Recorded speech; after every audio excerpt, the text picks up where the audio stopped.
जय हिंद विद्यार्थी मित्रो, स्वागत आहे आपल्या सर्वांचं मराठवाडा अकॅडमीच्या यूट्यूब चॅनलमध्ये.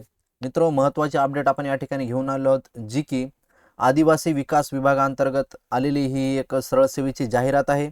मित्रो, आपण 2 दिवसापूर्वीच एक परिपत्रक प्रेस नोट आपण या ठिकाणी बघितली होती, पेपरमध्ये आली होती. त्यामध्ये एकंदरीत ॲड कधीपासून येणार आहे, त्याबरोबरच पदे कोणते कोणते आहेत याचा तपशील त्यामध्ये होता. आपण या ठिकाणी संपूर्ण जाहिरात त्यांच्या वेबसाईटवर या ठिकाणी प्रकाशित करण्यात आलेली आहे. तर बघू शकता, हीच ती जाहिरात आहे. एकंदरीत 47 पेजची ही जाहिरात आहे. त्यामुळे आपण एक लिमिटेड टाईममध्ये ही संपूर्ण जाहिरात डिस्कस करूया. त्यामध्ये पात्रता, पदाची काय पात्रता असणार आहे, त्याबरोबर परीक्षा पद्धती काय असणार आहे आणि सिलेबस कशा प्रकारचा असणार आहे, हे संपूर्ण माहिती आपण या व्हिडिओमध्ये आणि एकदम शॉर्टमध्ये बघूया. तर व्हिडिओ शेवटपर्यंत बघा. नक्कीच तुम्हाला या व्हिडिओचा फायदा होणार आहे, जेणेकरून तुम्हाला फॉर्म भरते वेळेस कोणत्याही प्रकारची अडचण तुम्हाला या ठिकाणी येणार नाही. तर जास्त वेळ घेता या ठिकाणी व्हिडिओला सुरुवात करा. तर बघा, दिनांक 23/11/2023 या ठिकाणी काल ॲड या ठिकाणी प्रकाशित झालेली आहे. तर बघू शकता. त्याबरोबरच आपण मागच्या व्हिडिओमध्ये बघितलं होतं, एकंदरीत 19 पदे या ठिकाणी भरली जाणार आहेत, ते देखील आपण बघितलं होतं. गट ब आणि गट क संवर्गातील पदे होते. तर या ठिकाणी आपल्याला जी जाहिरात आहे किंवा फॉर्म भरण्याची जी वेबसाईट या ठिकाणी आपल्याला सर्वात प्रथम दिली आहे, ती म्हणजे IBPS ऑनलाईन या वेबसाईटवर जाऊन आपल्याला या ठिकाणी फॉर्म फिलअप करायचा आहे. त्याबरोबरच खूप महत्त्वाची अपडेट आहे, ही परीक्षा जी असणार आहे ती IBPSच या ठिकाणी कंडक्ट करणार आहे, हे देखील खूप महत्त्वाचं आहे. IBPS TCS न घेता या ठिकाणी IBPS ही परीक्षा घेणार आहे, हे देखील खूप महत्त्वाचा पॉईंट आहे. त्याबरोबरच परीक्षेचं वेळापत्रक आपण या ठिकाणी बघू शकता. दिनांक 23 नोव्हेंबर 2023 या ठिकाणी 13 डिसेंबर 2023 या ठिकाणी तुम्हाला या तारखेपर्यंत फॉर्म भरून घ्यायचा आहे.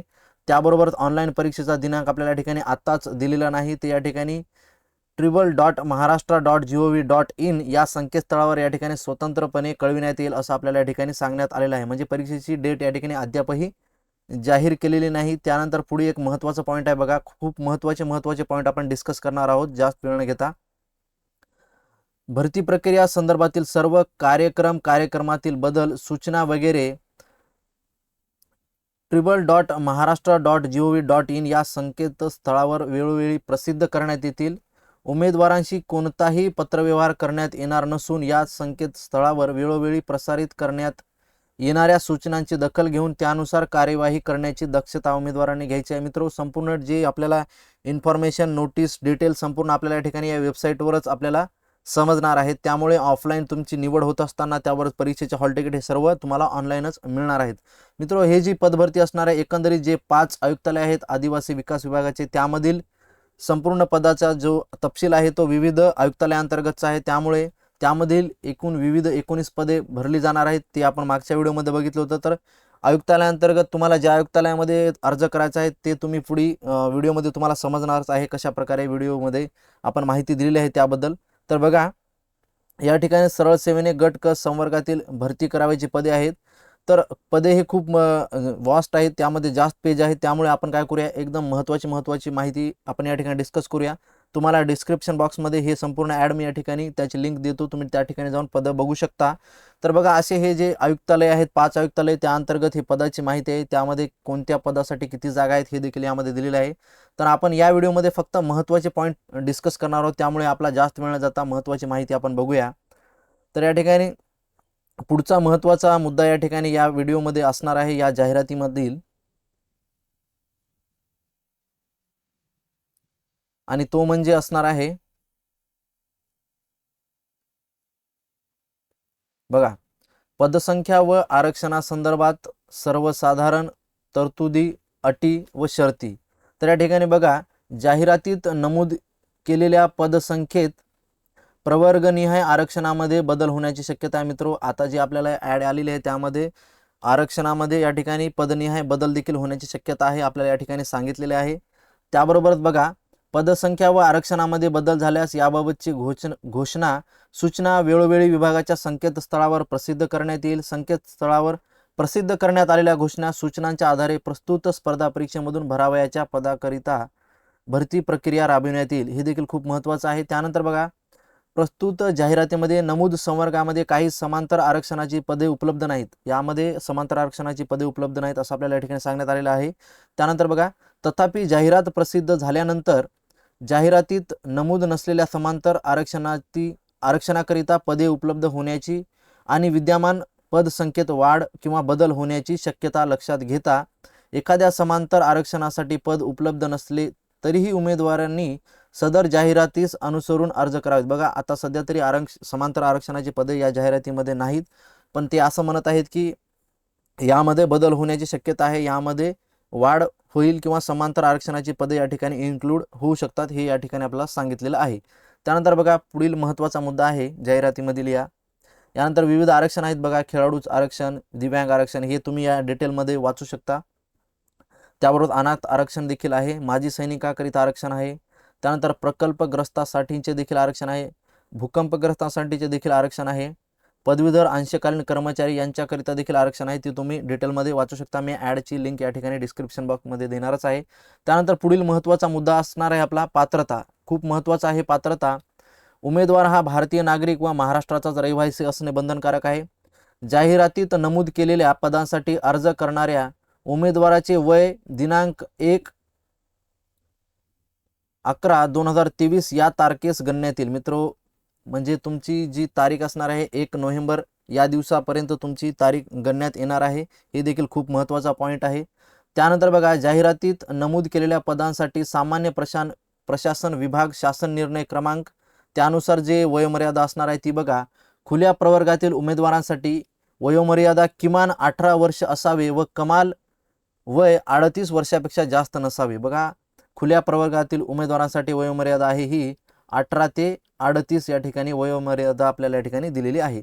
त्याबरोबरच बघा मागासवर्गीय उमेदवारांच्या बाबतीत 18 पेक्षा कमी व 43 पेक्षा जास्त नसावे आपल्याला या ठिकाणी दिलेलं आहे. 18 पेक्षा कमी व 43 पेक्षा जास्त नसावे, हे देखील यामध्ये मागासवर्गीय उमेदवारांसाठी वयोमर्यादा या ठिकाणी दिलेली आहे. आशा करतो तुम्हाला वयोमर्यादेबद्दल काही या ठिकाणी अडचण येणार नाही. तुम्ही या ठिकाणी याचा स्क्रीनशॉट देखील घेऊ शकता.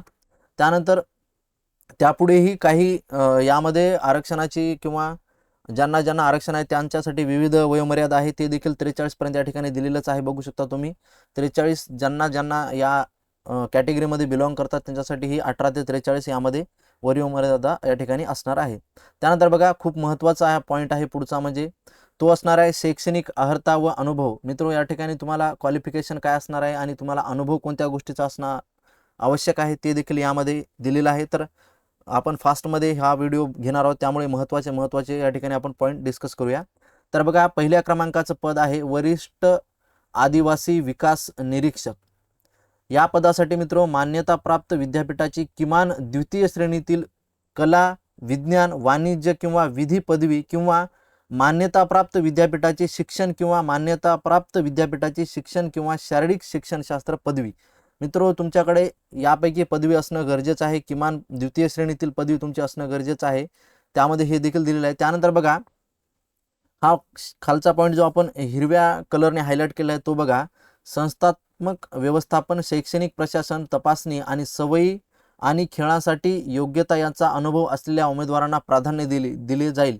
या ठिकाणी बघा ही जी पात्रता असणार आहे ही काय तुम्हाला म्हणजे एकदम मॅन्डेटरी नाही की असणं गरजेचं आहे, फक्त त्या उमेदवारांना या ठिकाणी प्राधान्य दिले जाईल आपल्याला असं या ठिकाणी म्हणण्यात आलेलं आहे. त्यामुळे या ठिकाणी तुमच्यामध्ये ही जर पात्रता असेल तर तुम्ही या ठिकाणी हा फॉर्म फिलअप करू शकता. हे जे असणार आहे फक्त यांना प्राधान्य दिले जाणार आहे. त्यानंतर बघा पुढील देखील पद आहे संशोधन सहाय्यक. यामध्ये देखील मान्यताप्राप्त विद्यापीठाची पदवी आहे. त्यानंतर बघा परंतु गणित, अर्थशास्त्र, वाणिज्य आणि सांख्यिकी शास्त्र यापैकी कोणत्याही विषयातील पदवी धारण केलेल्या उमेदवारांना या ठिकाणी प्राधान्य दिले जाईल. या ठिकाणी या विषयामधून असेल तर तुम्हाला प्राधान्य दिले जाईल, पण ही जी पोस्ट असणार आहे ती डिग्री लेवलचीच असणार आहे, जसं की आपण वरी बघितलं होतं. त्यानंतर बघा पुढचं पद आहे मुख्य लेखापाल, मुख्य लिपिक. मान्यताप्राप्त विद्यापीठाची जे पदवी धारण करीत आहेत बघा या ठिकाणी इथे देखील तुमच्याकडे पदवी असेल तर तुम्ही फिलअप करू शकता. परंतु पदव्युत्तर पदवी अथवा शिक्षणशास्त्रातील पदवी धारण करणाऱ्या उमेदवारांना या ठिकाणी प्राधान्य देण्यात येणार आहे. त्यांना प्रेफरन्स पहिला देण्यात येणार आहे. ज्यांच्याकडे शिक्षणशास्त्रातील पदवी किंवा पदव्युत्तर पदवी हे जर असेल तर त्यांना या ठिकाणी प्राधान्य दिले जाणार आहे. पण तुमच्याकडे जर डिग्री असेल तर तुम्ही हा देखील पोस्टसाठी फॉर्म फिलअप करू शकता. त्यानंतर पुढचं पद आहे आदिवासी विकास निरीक्षक. आदिवासी विकास निरीक्षक हे देखील एक पद आहे. त्यामध्ये बघा मान्यताप्राप्त विद्यापीठाची जे पदवी धारण करीत आहेत बघा हे देखील पदवीवरचंच पद आहे. त्यानंतर बघा परंतु पदव्युत्तर पदवी अथवा शिक्षणशास्त्रातील पदवी धारण करणाऱ्या उमेदवारांना प्राधान्य दिले जाईल. त्यांच्याकडे जर हे पोस्ट असेल तर, परंतु तुम्ही या ठिकाणी जर डिग्री जर होल्डर असाल तर तुम्ही या ठिकाणी हा फॉर्म फिलअप करू शकता. त्यानंतर बघा पुढील पद आहे वरिष्ठ लिपिक. ते देखील बघा मान्यताप्राप्त विद्यापीठाची पदवी, हे देखील पदवीवरच आहे, परंतु त्यामध्ये प्रेफरन्स कोणाला असणार आहे बघा, गणित, अर्थशास्त्र, वाणिज्य आणि सांख्यिकी शास्त्र यापैकी एका विषयासह पदवी धारण करणाऱ्या उमेदवारांना नियुक्तीसाठी प्राधान्य देण्यात येईल. ही देखील पोस्ट तुमची डिग्रीवरचीच असणार आहे.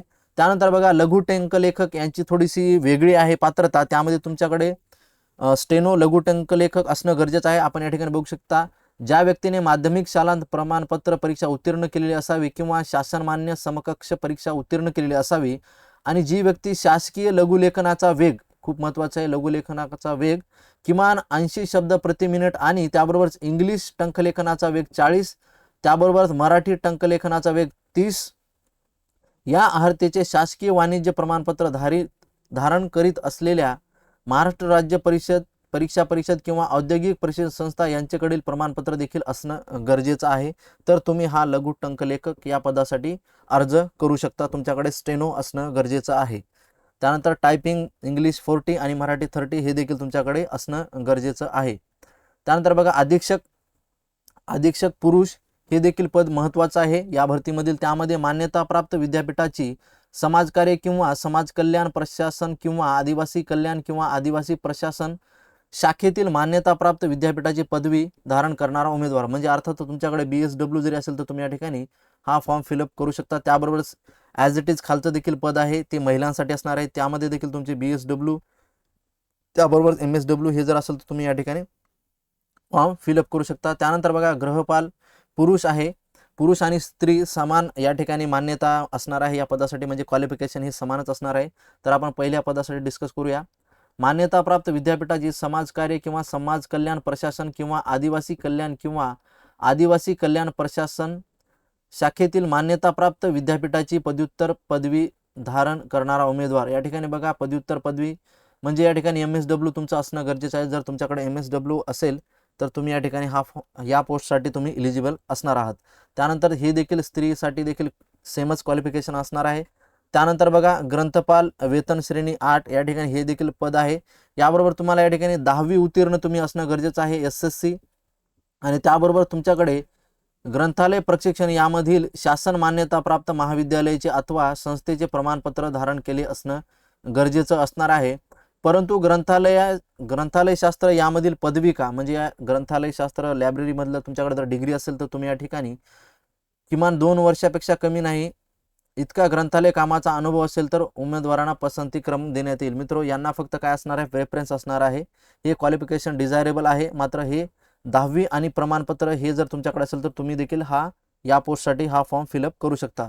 त्यानंतर बघा ग्रंथपाल सहाय्यक या ठिकाणी 10वी त्याबरोबरच प्रमाणपत्र हे देखील आपल्याला 10वी आणि ग्रंथपाल याच्यामधलं प्रमाणपत्र तुमच्याकडे असणं गरजेचं आहे. तरी देखील तुम्ही हा फॉर्म या ठिकाणी फिलअप करू शकता. त्यानंतर पुढची पोस्ट आहे प्रयोगशाळा सहाय्यक. या ठिकाणी तुम्ही फक्त 10वी पास असाल तर तुम्ही या पोस्टसाठी या ठिकाणी अप्लाय करू शकता. ज्यांनी माध्यमिक शालांत प्रमाणपत्र परीक्षा उत्तीर्ण केली आहे ते सर्वजण या ठिकाणी या पोस्टसाठी इलिजिबल असणार आहे. त्यानंतर बघा उच्च माध्यमिक शिक्षण सेवक. मित्र, शिक्षण सेवकचं या ठिकाणी पद आहे. त्यामध्ये क्वालिफिकेशन तुम्ही या ठिकाणी बघू शकता. विविध विषयाकरिता तुमचं क्वालिफिकेशन असणार आहे. त्यामध्ये तुमची निवड त्या दृष्टीने होणार आहे. मात्र स्पेशलायझेशन विषयामध्ये तुम्ही पास होण्याच्या अगोदर तुमच्याकडे मान्यताप्राप्त विद्यापीठाची पदवी, पदव्युत्तर पदवी द्वितीय श्रेणीत उत्तीर्ण असणे आवश्यक आहे. मित्र, तुम्ही डिग्री त्याबरोबरच पोस्ट ग्रॅज्युएशन म्हणजे बॅचलर डिग्री आणि मास्टर डिग्री दोन्ही असणं आवश्यक आहे. त्याबरोबरच तसेच BEd व समकक्ष पदवी धारण करणारा उमेदवार असणं गरजेचं आहे. तुमचं BEd देखील या ठिकाणी झालेलं असणं गरजेचं आहे. त्यानंतर त्यामध्ये जर तुमचा विषय असेल इंग्रजी, मराठी, गणित, जीवशास्त्र, रसायनशास्त्र, भौतिकशास्त्र तर तुम्ही या ठिकाणी शिक्षण सेवक या पदासाठी अप्लाय करू शकता. तुम्ही याचा स्क्रीनशॉट देखील घेऊ शकता किंवा मी डिस्क्रिप्शन बॉक्समध्ये या ॲडची लिंक तुम्हाला या ठिकाणी देतो. तुम्ही सविस्तर या ठिकाणी बघू शकता. त्यानंतर माध्यमिक शिक्षण सेवक मराठी माध्यम. मित्र, मराठी माध्यमासाठी देखील तेच आहे सेम. उमेदवार हा पदवी अधिक BEd व समकक्ष अर्हता धारण करणारा असावा. त्यानंतर तुमचा यामध्ये विषय बघा, पुढे विषय दिलेला आहे. तुम्ही या विषयी जर तुमचं झालं असेल तुम्ही देखील या ठिकाणी अप्लाय करू शकता. त्यानंतर बघा प्राथमिक शिक्षण सेवकसाठी वेगळी पात्रता आहे, ती आपण या ठिकाणी बघूया. प्राथमिकसाठी उमेदवार SSC HSC अधिक DED व समकक्ष अर्हता धारण करणारा असावा. आणि त्याबरोबरच शिक्षण पात्रता परीक्षा teacher eligibility test, central teacher eligibility test उत्तीर्ण असणे आवश्यक आहे. या ठिकाणी तुम्ही हे परीक्षा देखील पास असणं गरजेचं आहे. दोन्ही बी TET आणि CTET ह्या दोन परीक्षा पास असणं तुम्ही गरजेचं आहे. त्याबरोबर तुमचं DED देखील आणि SSC आणि HSC असणं गरजेचं आहे. यामध्ये आपल्याला दिलेलं आहे बघा, TET आणि CET must be qualified compulsory. तर हे जर तुमच्याकडे पात्रता असेल तर तुम्ही हा फॉर्म भरू शकता. त्यानंतर बघा, प्राथमिक शिक्षण सेवक इंग्रजी माध्यम, हे वरचं मराठी मीडियमचं होतं, तर खालचं आहे इंग्रजी मीडियमचं असणार आहे. सेम पात्रता असणार आहे दोन्हीला. या ठिकाणी TET आणि CTET तुमची असणं गरजेचं आहे. त्यानंतर बघा, उच्च श्रेणी लघुलेखक, यामध्ये देखील हे खूप महत्त्वाचं पद आहे. या ठिकाणी बघा, शासनमान्य माध्यमिक व उच्च माध्यमिक परीक्षा बोर्डाची SSC परीक्षा उत्तीर्ण अथवा तत्सम, त्याबरोबर तीही परीक्षा तुम्ही उत्तीर्ण असाल तर तुम्ही या ठिकाणी या पोस्टसाठी अप्लाय करू शकता. त्यानंतर उच्च श्रेणी लघुलेखक इंग्रजी, शासनमान्य वाणिज्य प्रमाणपत्र मंडळाची 120 शब्द प्रति मिनिट इंग्रजी लघुलेखन परीक्षा उत्तीर्ण असणं गरजेचं आहे. 120 तुमचं या ठिकाणी स्टेनो इंग्रजीमधून असणं गरजेचं आहे, तर तुम्ही या ठिकाणी एलिजिबल असाल. त्याबरोबरच 120 प्रति मिनिट मराठी या ठिकाणी स्टेनो देखील तुमचं असणं गरजेचं आहे, तर तुम्ही या ठिकाणी एलिजिबल असणार आहात. वरील ब मधील 1 व 2 करिता इंग्रजी व मराठी दोन्ही लघुलेखन 120 शब्द प्रति मिनिट असल्यास प्राधान्य देणार असणार आहे. मित्र, तुमच्याकडे जर एकच प्रमाणपत्र असेल, हे किंवा हे, इंग्रजी किंवा मराठी, तर तुम्ही अप्लाय करू शकता. मात्र तुमच्याकडे जर समजा दोन्हीही सर्टिफिकेट असेल तर तुम्हाला या ठिकाणी प्राधान्य देण्यात येणार आहे. तर हे देखील खूप महत्त्वाचा पॉईंट आहे. सदर पदासाठी व्यावसायिक चाचणी परीक्षा नियमानुसार तुमची स्टेनोची परीक्षा देखील टेस्ट या ठिकाणी घेण्यात येणार आहे. हे देखील खूप महत्त्वाचं असणार आहे. त्याबरोबर तुमच्याकडे टंकलेखन इंग्रजी 40 आणि मराठी 30 हे देखील तुमच्याकडे असणं गरजेचं आहे. आणि त्याबरोबर तुमची याची परीक्षा तर होणारच आहे CBT, त्याबरोबर तुमची स्टेनोची देखील परीक्षा यामध्ये होणार आहे. त्यानंतर बघा, निम्न श्रेणी लघुलेखक ॲज इट इज तुमची पात्रता वरी आपण बघितलेली हीच असणार आहे. यामध्ये कोणत्याही प्रकारचा बदल नाही, ॲज इट इज असणार आहे. त्यानंतर बघा, अर्हता पात्रता गणण्याचा दिनांक.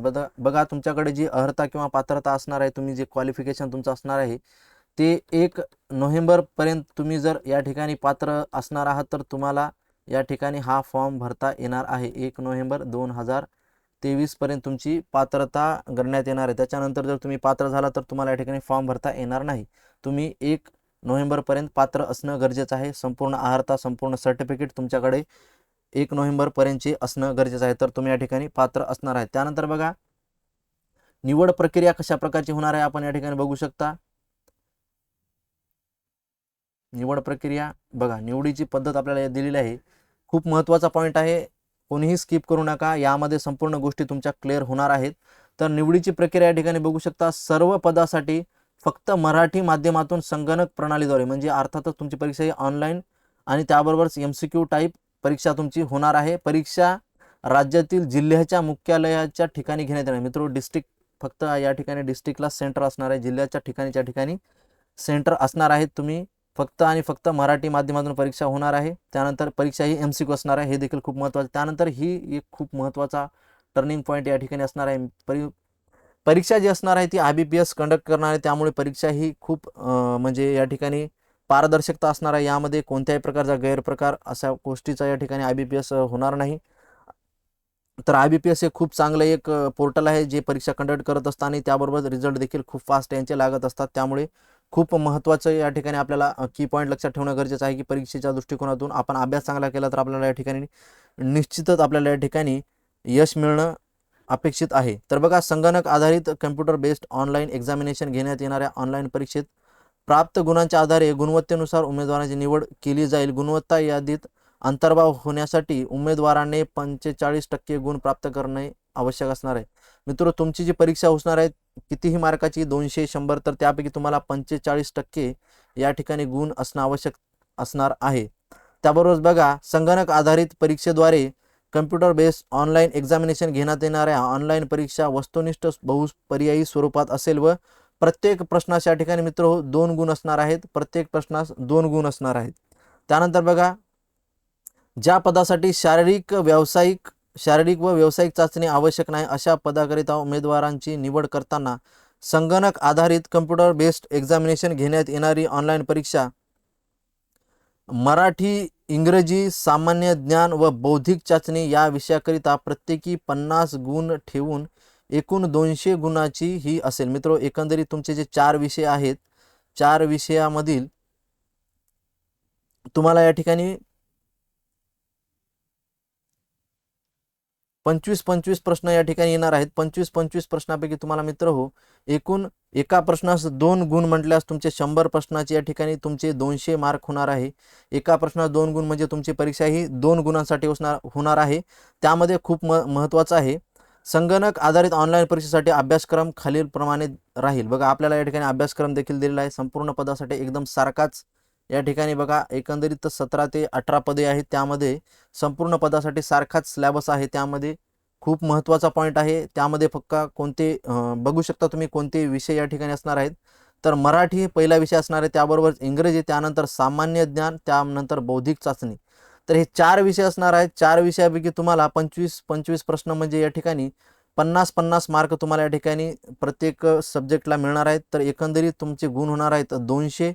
200 गुणासाठी तुम्हाला या ठिकाणी 120 म्हणजे 2 तास तुम्हाला या ठिकाणी मिळणार आहेत. हे देखील खूप महत्त्वाचं आहे. 2 तासामध्ये तुम्हाला 100 प्रश्न टॅकल करायचे आहेत. तर खूप महत्त्वाची या ठिकाणी पदभरती आहे. तुम्ही जर निश्चित आजपासून तयारीला लागला तर तुम्ही या ठिकाणी ही पोस्ट क्लिअर करू शकता. तर खूप महत्त्वाचा पॉईंट आहे. त्याबरोबर आपण आपल्या चॅनलवर या पदाबद्दल एक महत्त्वाची लेक्चर सिरीज मॅथ, रिझनिंग म्हणजे अर्थातच तुम्ही बुद्धिमत्ता चाचणी या परीक्षेमध्ये आउट ऑफ गुण मिळवण्यासाठी आपल्या चॅनलसोबत जोडून राहा. त्याबरोबर सामान्य ज्ञानचे देखील आपल्या चॅनलवर क्लास होतच असतात. त्याबरोबर मराठीवर देखील आपले क्लास होत असतात. त्यामुळे जास्त वेळ न घेता तुम्ही लवकरात लवकर चॅनलला सबस्क्राईब करून घ्या आणि व्हिडिओ आवडल्यास व्हिडिओला नक्की लाईक करायला विसरू नका. तर त्यानंतर बघा, पुढे वळूया आपण. परीक्षा शुल्क जे असणार आहे, एकंदरीत सर्व परीक्षा ही अमागास म्हणजे खुल्या प्रवर्गातून तुम्ही बिलॉंग करत असाल तर 1000 रुपये. त्यानंतर जर तुम्ही मागास प्रवर्गातून जर बिलॉंग करत असाल तर 900 रुपये, 10% तुम्हाला या ठिकाणी सूट देण्यात येत असणार आहे. त्यानंतर अर्ज करण्याची पद्धत या ठिकाणी बघू शकता. शैक्षणिक अर्हतेनुसार उमेदवारास एकापेक्षा अधिक पदासाठी अर्ज करायचा असल्यास प्रत्येक पदासाठी स्वतंत्र अर्ज व स्वतंत्र परीक्षा शुल्क भरावे लागेल. मित्र बघा, तुम्ही जर यामधील खूप साऱ्या पोस्टसाठी इलिजिबल असाल तर तुम्ही या ठिकाणी तुम्हाला वेगवेगळ्या पोस्टसाठी वेगवेगळे फीस या ठिकाणी पेड करावं लागणार आहे व वेगवेगळा तुम्हाला या ठिकाणी अर्ज भरावा लागणार आहे. त्यानंतर बघा, उमेदवारास अर्ज करताना अप्पर आयुक्त नाशिक, अमरावती, ठाणे व नागपूर 4 अप्पर आयुक्तांच्या कार्यक्षेत्रातील पदापैकी एकाच पदाकरिता अर्ज करायचा असल्यास कोणत्याही एकाच अप्पर आयुक्त कार्यालयासाठी अर्ज करणे बंधनकारक आहे. मित्र, एकंदरीत जे 4 आयुक्तालय आहेत त्यापैकी तुम्हाला कोणत्याही एकाच पदासाठी अर्ज करायचा आहे. आणि म्हणजे एकाच पदासाठी नाही, तुम्ही विविध पदासाठी अर्ज करू शकता. पण तुम्ही कोणत्या तरी एकाच आयुक्तालयामध्ये या ठिकाणी जर ते पद तुम्ही जर समजा नागपूरमध्ये भरलं असेल तर तुम्ही ते नागपूरमध्येच तो पद भरणं गरजेचं आहे. त्यानंतर तुम्ही नाशिकमध्ये त्याच पदासाठी अर्ज करू नये असं या ठिकाणी आपल्याला म्हटलेलं आहे. त्यानंतर तुम्ही दुसऱ्या पदासाठी अर्ज त्या ठिकाणी करू शकता, पण सारख्याच पदासाठी विविध आयुक्तालयामध्ये अर्ज करू नये या ठिकाणी आपल्याला असं या ठिकाणी सांगितलेलं आहे. या ठिकाणी बघू शकता, एकाच पदाकरिता अर्ज करायचा असल्यास कोणत्याही एकाच अप्पर आयुक्त कार्यालयासाठी अर्ज करणे बंधनकारक असणार आहे. हे देखील यामध्ये नमूद केलं आहे. तुम्ही याचा स्क्रीनशॉट देखील घेऊ शकता. त्यानंतर बघा, प्रस्तुत परीक्षेसाठी हे जे असणार आहे ऑनलाईन अर्ज स्वीकारण्यात येणार आहेत, ऑफलाईन अर्ज स्वीकारण्यात येणार नाही. त्यानंतर बघा, या ठिकाणी आपल्याला महत्त्वाची वेबसाईट दिलेली आहे. मी डिस्क्रिप्शन बॉक्समध्ये यांची लिंक देखील देतो. तुम्ही त्या ठिकाणी जाऊन तुमचा फॉर्म फिलअप करू शकता, जी असणार आहे ibpsonline.ibps.in. या वेबसाईटवर देखील जाऊन तुम्ही अर्ज करू शकता. त्यानंतर बघा, डेट आपण बघितली होती 23 नोव्हेंबर ते 13 डिसेंबरपर्यंत तुम्हाला या कालावधीमध्ये अर्ज सादर करावयाचा आहे. त्यानंतर खूप महत्त्वाचा पॉईंट आहे, उमेदवाराच्या पात्रतेनुसार उमेदवार एकापेक्षा जास्त पदाकरिता अर्ज करू शकेल, तथापि प्रत्येक पदाकरिता स्वतंत्रपणे अर्ज करणे बंधनकारक राहील. प्रत्येक पदाकरिता स्वतंत्र शुल्क भरणे बंधनकारक असणार आहे. खूप इम्पॉर्टंट माहिती असणार आहे ही. तुम्ही ही नोट डाऊन करा किंवा याचा स्क्रीनशॉट घेऊ शकता. मी पुन्हा एकदा रिपीट करतो तुमच्यासाठी.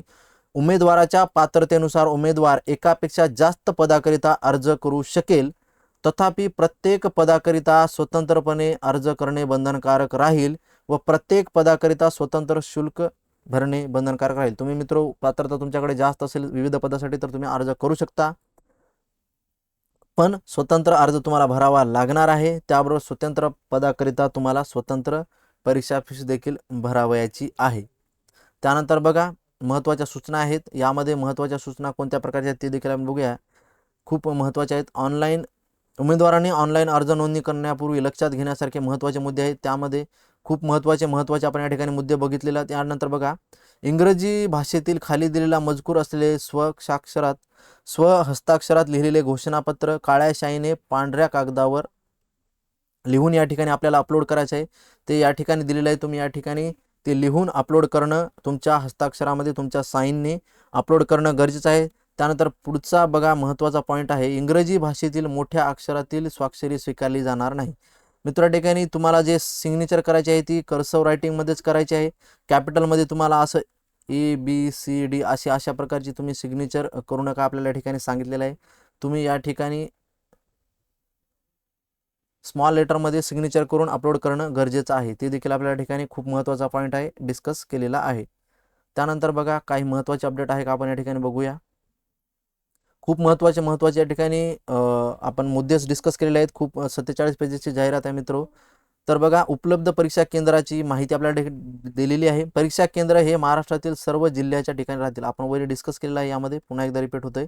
फक्त तुम्हाला डिस्ट्रिक्ट लेवलला या ठिकाणी परीक्षा केंद्र तुम्हाला घ्यायचं आहे. त्याबरोबर अजून एक यामध्ये टिप दिलेली आहे, अपवादात्मक दृष्ट्या प्रशासकीय दृष्ट्या इतरत्र ठेवले जाईल. काही अडचणी जर निर्माण झाल्या तर इतरत्रही तुमची परीक्षा होऊ शकते, हे देखील या ठिकाणी इन्क्लूड केलेलं आहे. त्यानंतर बघा संपूर्ण माहिती तुम्हाला त्यांच्या वेबसाईटवर वेळोवेळी मिळतच जाणार आहे. अजून बघूया काय. या ठिकाणी बघा गुण पद्धती खालील पद्धतीचा अवलंब करून ऑनलाईन परीक्षेचे गुण ठरविले जातात. मित्र IBPS हे खूप चांगलं प्लॅटफॉर्म आहे, जे की परीक्षा घेत असतात आणि वेळोवेळ जे डेट त्यांनी दिलेली आहे त्यावेळेस त्या ठिकाणी आपल्याला परीक्षा घेत असतात व रिझल्ट देखील त्याप्रमाणेच लागत असतात. तर बघा वस्तुनिष्ठ चाचणीमध्ये प्रत्येक उमेदवाराने अचूक उत्तरे दिलेल्या प्रश्नांची संख्या अंतिम गुणासाठी विचारात घेतली जातील. मित्र या ठिकाणी निगेटिव्ह मार्किंगचा कुठेही या ठिकाणी उल्लेख केलेला नाही. अर्थातच याची निगेटिव्ह मार्किंग नसणार आहे असं आपण म्हणू शकतो.